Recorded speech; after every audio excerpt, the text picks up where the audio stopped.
Mana emulsamiz tayyor bo'ldi.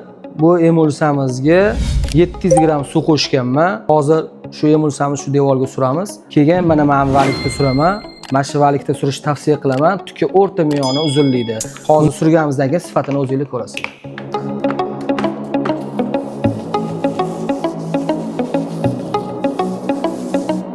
Mana Wagnerda sepish uchun devorimiz ham tayyor. Hozir Wagnerda sepib ko'rsataman. Wagnerda sepib o'tganingizda emulsiyaga 10% suv qo'shishni tavsiya qilaman.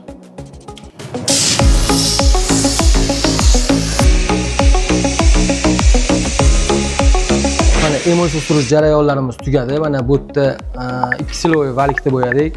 Bu yerda 2 qayta Wagnerda sepdik. O'zingiz videoda ko'rib turibsizlar. Emulsamizni eng qizig'i mana bu yerda yozib qo'ygan yozig'imizgacha ham yo'q bo'lib ketdi. 2 siloyda.